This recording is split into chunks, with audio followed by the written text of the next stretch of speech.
साथियों, आज का मुद्दा बहुत ही गंभीर है। युवाओं से, देश की सेनाओं से, देश की सुरक्षा से जुड़ा हुआ है। जैसा आपको मालूम है, अग्निपथ स्कीम, जिसके तहत अग्निवीर सैनिक भर्ती किए जा रहे हैं, यह देश की सुरक्षा प्रणाली के साथ बहुत बड़ा खिलवाड़ है, घातक है और देश की सुरक्षा के लिए सही नहीं है। बॉर्डर पे काम करने के लिए तैयार थे, देश में भर्ती होने के लिए तैयार थे और अचानक इनके देश सेवा के सपने को, देश प्रेम के सपने को तोड़ दिया जाता है। 31 मई तक वेबसाइट्स के ऊपर, डिफेंस वेबसाइट्स के ऊपर ये चयनित कैंडिडेट्स थे जो कि हमारे देश की सेनाओं में आगे जाकर काम करना था रेगुलर सैनिक के तौर पे। अचानक इनके सपने टूट जाते हैं, चूर चूर हो जाते हैं और मोदी सरकार एक हथौड़े से इनके भविष्य का फैसला कर देती है कि अब आप देश के सैनिक नहीं बन सकते।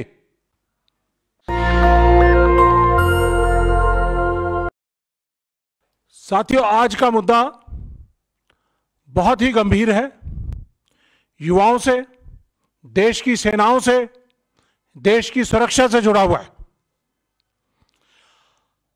जैसा आपको मालूम है, अग्निपथ स्कीम, जिसके तहत अग्निवीर सैनिक भर्ती किए जा रहे हैं, यह देश की सुरक्षा प्रणाली के साथ बहुत बड़ा खिलवाड़ है, घातक है और देश की सुरक्षा के लिए सही नहीं है। इसके दो बड़े पहलू हैं। अग्निपथ स्कीम 2022 जून में आई। एक पहलू जो 2022 जून में स्कीम आने से पहले का है और एक पहलू जो देश की सुरक्षा कमजोर हो रही है, देश के सैनिकों की संख्या कम हो रही है, वो दूसरा पहलू जून 2022 के बाद का है। आज हम मोटे तौर पे फोकस करेंगे जून 2022 से पहले वाले मुद्दे में, जो एक बेरोजगारी, अपमान, निराशा और पेन की, दर्द की एक बड़ी भयावह कहानी है। 2022 जून से पहले, अग्निपथ स्कीम आने से पहले, तकरीबन 1.5 लाख से ज्यादा युवा इंडियन आर्मी, एयरफोर्स, नेवी, इसके अंदर 2019 से लेके और 22 तक के बीच की जो भर्तियां अनाउंस की गई थी, उसके तहत अलग अलग चरणों में भर्ती की गए।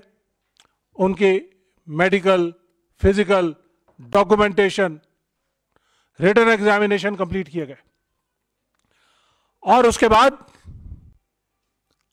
2022 31 मई तक ये बड़े खुशहाल सैनिक थे, देश की सेवा में, बॉर्डर पे काम करने के लिए तैयार थे, देश में भर्ती होने के लिए तैयार थे और अचानक इनके देश सेवा के सपने को, देश प्रेम के सपने को तोड़ दिया जाता है। 31 मई तक वेबसाइट्स के ऊपर, डिफेंस वेबसाइट्स के ऊपर ये चयनित कैंडिडेट्स थे जो कि हमारे देश की सेनाओं में आगे जाकर काम करना था रेगुलर सैनिक के तौर पे। अचानक इनके सपने टूट जाते हैं, चूर चूर हो जाते हैं और मोदी सरकार एक हथौड़े से इनके भविष्य का फैसला कर देती है कि अब आप देश के सैनिक नहीं बन सकते। ऐसे युवाओं, एयरफोर्स में 7,000 युवा थे जिन्होंने अपनी सारी प्रक्रिया पूरी कर चुके थे, सिर्फ ज्वाइनिंग लेटर का इंतजार कर रहे थे। 2019 से 22 के दौरान यह भर्तियां अनाउंस की गई थी, सिर्फ ज्वाइनिंग लेटर देना था, लेकिन वो नहीं दिया। इसी तरह से नर्सिंग असिस्टेंट आर्मी में, जो कि मेडिकल कोर है, उस मेडिकल कोर को अग्निपथ स्कीम के दायरे से बाहर रखा गया। आर्मी ने जो प्रेस कॉन्फ्रेंस, डिफेंस ने जो प्रेस कॉन्फ्रेंस की थी, उसके अंदर कहा गया कि आइंदा जितने भी सैनिक भर्ती होंगे वो अग्निवीर होंगे, लेकिन आर्मी मेडिकल कोर के अंदर, आर्म्ड फोर्सेस की जो मेडिकल कोर है उसके अंदर रेगुलर भर्ती ही होगी। ऐसे 2500 नर्सिंग असिस्टेंट जो कि तैयार थे, भर्ती होने के बाद ज्वाइनिंग लेटर्स की इंतजार कर रहे थे, उनको भी कैंसिल कर दिया गया। उनको तो कम से कम रोजगार आगे दिया जाता, देश की सेवा का मौका दिया जाता, लेकिन नहीं दिया। जैसा कि आपको मालूम है कि जब ये अग्निपथ स्कीम लाई गई, जैसा कि आप सबने देखा होगा कि उस समय के सेना अध्यक्ष जनरल एम.एन. नरवाने, उन्होंने अपनी किताब के अंदर कुछ दिन पहले खुलासा किया कि अग्निपथ स्कीम देश की सेनाओं को चौंका देने वाली स्कीम थी। ये उनकी मांगी हुई स्कीम नहीं थी, उनकी रिक्वायरमेंट नहीं थी। वो नहीं चाहते थे कि कोई भी अग्निपथ स्कीम के तहत अग्निवीर भर्ती हो। वो रेगुलर सेना चाहते थे, क्योंकि दो वेस्टर्न और ईस्टर्न बॉर्डर के ऊपर हमारी सेनाएं लड़ रही हैं, और इंटरनल सिक्योरिटी का आधा हिस्सा, तो 2.5 फ्रंट बैटल बोलते हैं इसको, वो लड़ रही हैं। तो हमें कॉन्ट्रैक्ट वाली फौज नहीं चाहिए थी, हमें रेगुलर सैनिक चाहिए थे। उन्होंने यहां तक भी अपने वक्तव्य में कहा कि ये जो चौंका देने वाली स्कीम आई, उसके तहत सिर्फ 20,000 रुपए में अग्निवीर को भर्ती करने का प्रपोजल था, जिसे उन्होंने बहुत ही मशक्कत से लड़ झगड़ कर मोदी सरकार से 30,000 कराया। आपको मालूम होना चाहिए कि रेगुलर सैनिक जो है वो जब सेना में भर्ती होता है तो 45,000 से ज्यादा उसको तनख्वाह मिलती है और बहुत सारे बेनिफिट मिलते हैं। अग्निवीर को उससे महरूम रखा गया। लेकिन यहां पे मुद्दा, सबसे बड़ा मुद्दा यह है कि हमारे देश के बेरोजगार युवाओं को एक सपने से महरूम किया गया, देश सेवा के सपने से महरूम किया गया। चयनित होने के बाद भी 1.5 लाख से ज्यादा युवाओं को ज्वाइनिंग लेटर नहीं दिया गया। आर्मी में तकरीबन 97 भर्तियां की गई 2019, 20, 21 में, उन सबको रद्द कर दिया गया। और सबसे बड़ा काम यह किया कि जो आवेदक थे उनसे 250 रुपए पर फॉर्म लिया गया, और इस 250 रुपए फॉर्म के कलेक्ट करने के एवज में 50 लाख से ज्यादा बच्चों से तकरीबन 1 करोड़ 100 करोड़ से ज्यादा पैसा इकट्ठा किया गया। ये 100 करोड़ का भर्ती स्कैम है मोदी सरकार द्वारा। इसके जिम्मेदार कौन? देश की सुरक्षा को कमजोर करने का जिम्मेदार कौन? और आपको यह जानकर अचरज होगा कि हमारे देश के मीडिया ने इन बातों को नहीं उठाया। हमने आरटीआई के जरिए भी बहुत सारी इंफॉर्मेशन कलेक्ट की, और जब ये युवा चंपारण से, बिहार चंपारण जो कि गांधी जी के सत्याग्रह की भूमि है, वहां से चलकर जब ये दिल्ली पहुंचे, हमें भी मालूम चला कि 1100 किलोमीटर लंबी यात्रा करके ये बच्चे वहां से पहुंचे हैं, जो पिछले 2 साल से गुहार लगा रहे हैं कि हमें ज्वाइनिंग दी जाए, हमें बेरोजगारी नहीं चाहिए, हमें समाज में इज्जत चाहिए। क्योंकि जब ये वापस गांव में जाते हैं तो इनको झूठा सैनिक कहा जाता है, प्रताड़ना की जाती है कि तुम तो झूठ बोल रहे थे। तो इस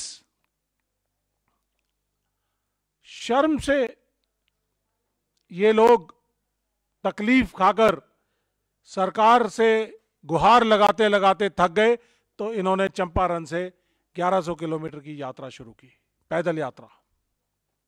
सलाम करते हैं इनकी यात्रा को, इनके जज्बे को कि ये सरकार के साथ लोहा ले रहे हैं, लड़ाई लड़ रहे हैं। हमें जब मालूम चला, हमारे नेता को, जननायक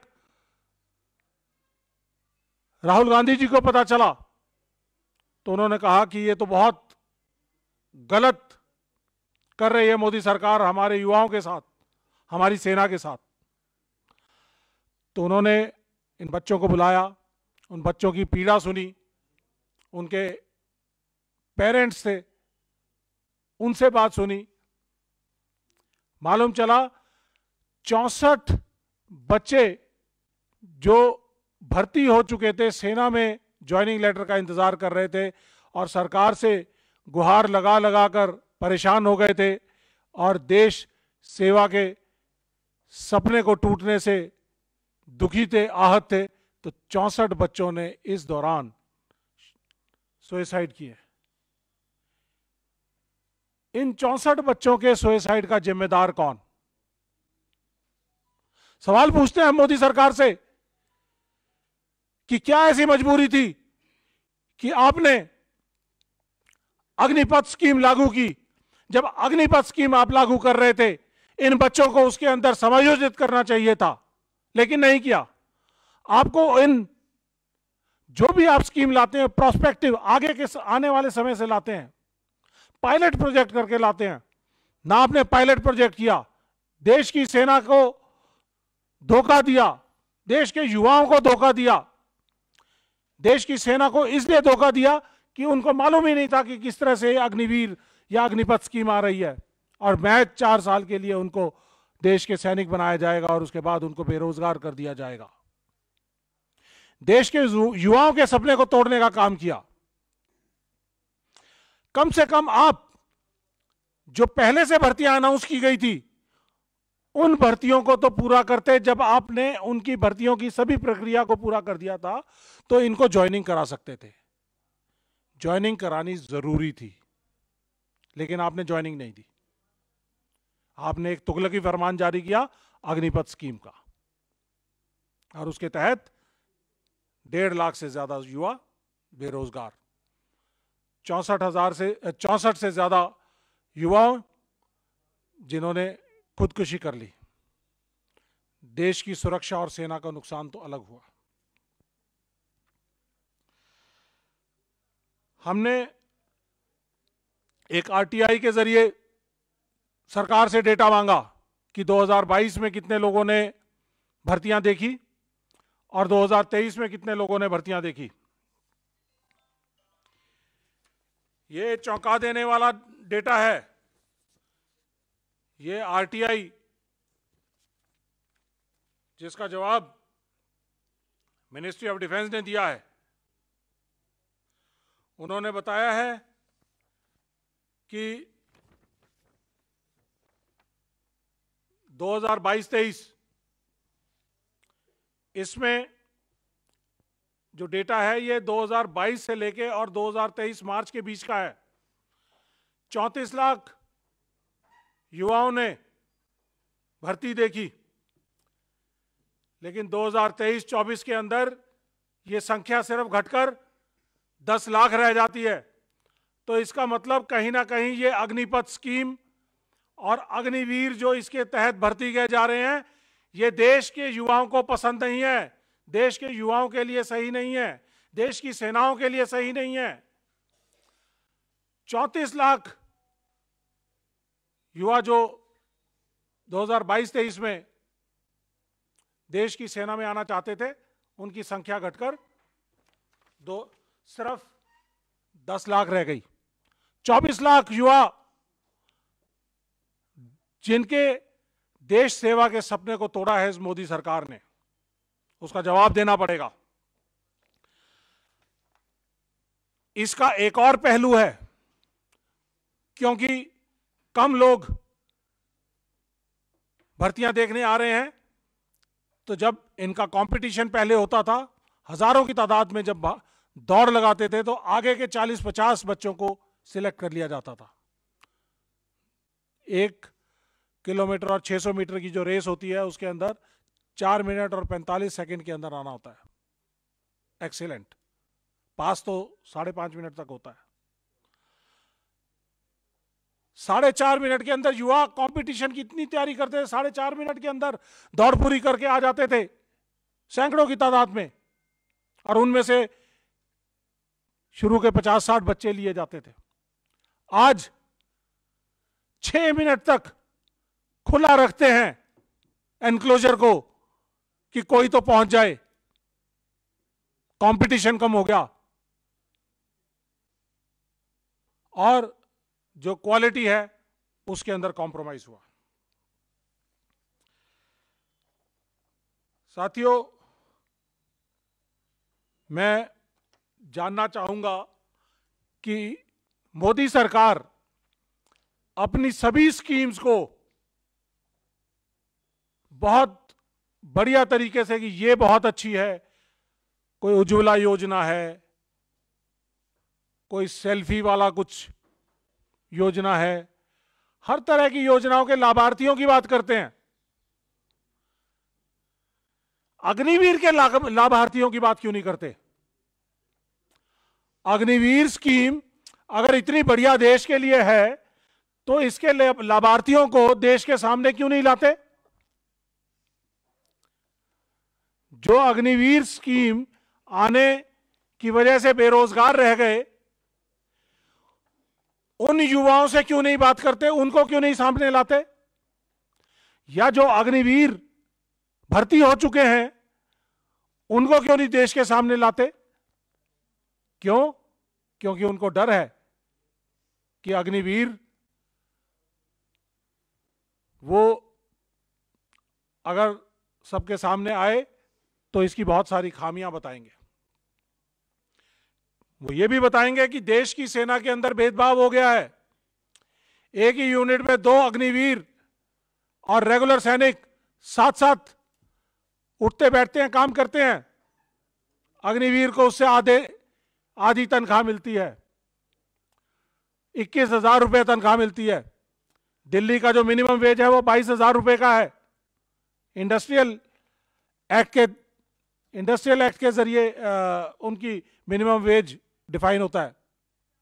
और हमारे सैनिक, जिसकी फंडामेंटल राइट्स को कर्ब कर दिया जाता है, आजादी बोलने की नहीं है, एक्सप्रेशन की नहीं है, बहुत सारे फंडामेंटल राइट्स कर्ब किए जाते हैं, उसको दिल्ली के मिनिमम वेज से कम दिया जाता है।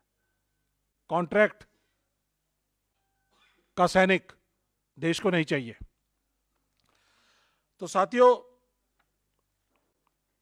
मैं आपके जरिए मोदी सरकार से सवाल पूछना चाहूंगा। मैं कुछ एक दो चीजें और बताना चाहूंगा। ये बच्चे राजनाथ सिंह जी से मिले, ये फोटो है। राजनाथ सिंह जी ने इनको आश्वासन दिया कि आपकी ज्वाइनिंग जरूर होगी।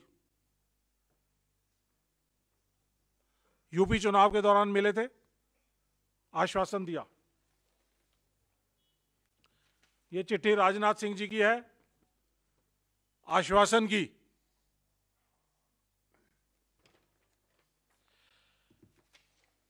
ये नर्सिंग असिस्टेंट, जिनको रेगुलर सैनिक के तौर पे अग्निवीर स्कीम आने के बाद भी रेगुलर सैनिक के तौर पे जिनको लिया जाना था, उनकी भर्तियों को भी रद्द कर दिया गया। ये नर्सिंग असिस्टेंट है जो मेडिकल के अंदर, मेडिकल कोर के अंदर सेवाएं देते हैं। तो साथियों, मैं मोदी सरकार से साफ साफ सवाल करना चाहता हूं, पूछना चाहता हूं कि 100 भर्तियां आर्मी एयरफोर्स, जिसके तहत 1.5 लाख से ज्यादा बच्चे सिलेक्ट किए गए, उनको ज्वाइनिंग क्यों नहीं दी? उनको तुरंत प्रभाव से ज्वाइनिंग दी जाए।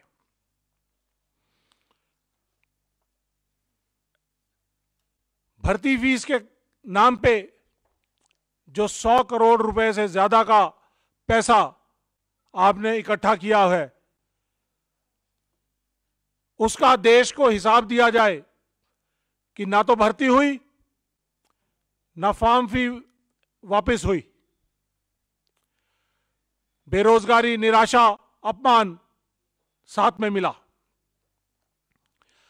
मैं पूछना चाहूंगा कि 64 युवाओं के सुसाइड का जिम्मेदार कौन, और इनके जो परिवार टूटने का, परिवार को जो अपने पास पड़ोस से जो आत्मग्लानि और शर्म मिल रही है, उसका जिम्मेदार कौन?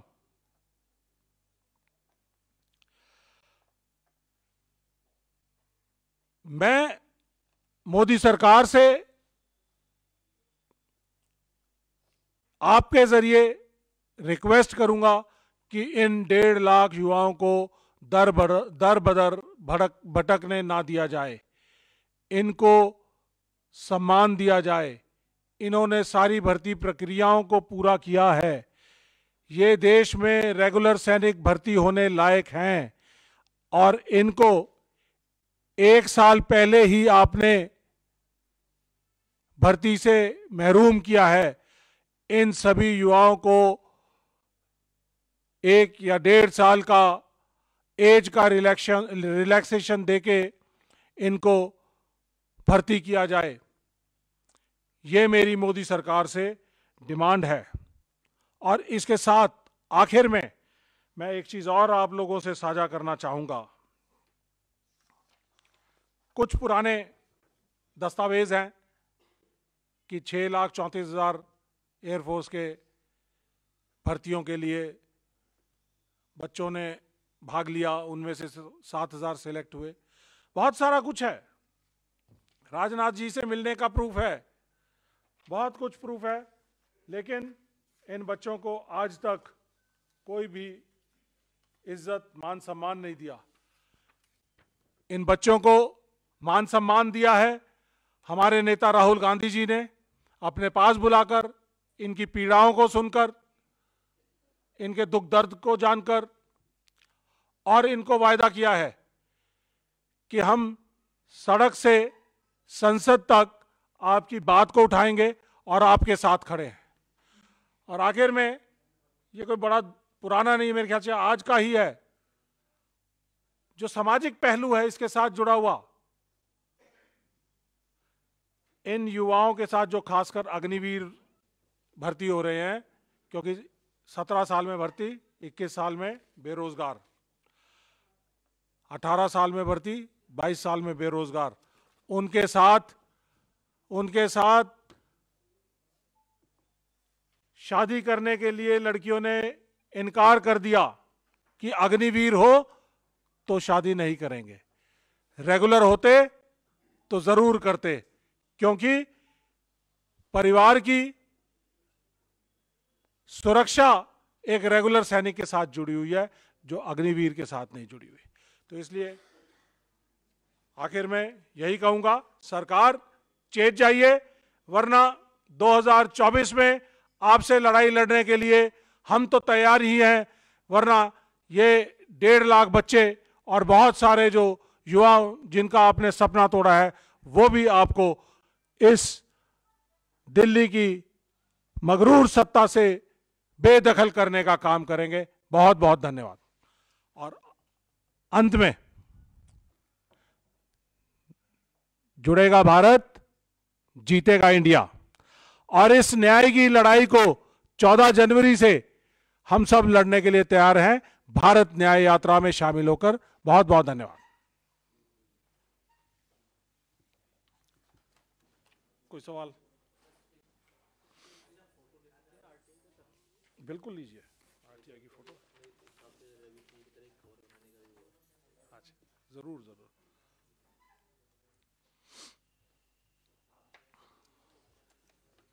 कोई क्वेश्चन? आप लोगों को ये भी जानकर ये जानना जरूरी है कि ये अलग अलग भर्तियों के अंदर जो सिलेक्टेड कैंडिडेट्स हैं उनकी लिस्ट है, जो 31 मई 2022 तक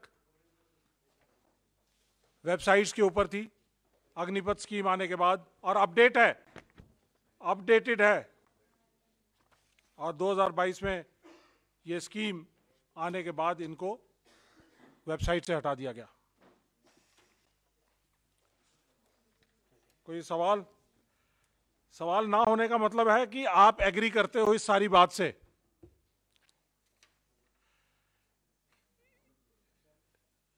एम आई राइट कि देश की सेना मजबूत होनी चाहिए। देश तभी मजबूत होगा जब देश की सेना मजबूत होगी।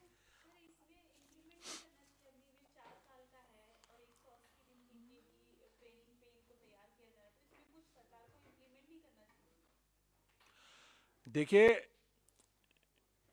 इंप्लीमेंट सिर्फ एक ही चीज हो सकती है कि सभी को रेगुलर सैनिक बनाया जाए। देश की सुरक्षा तभी हो पाएगी।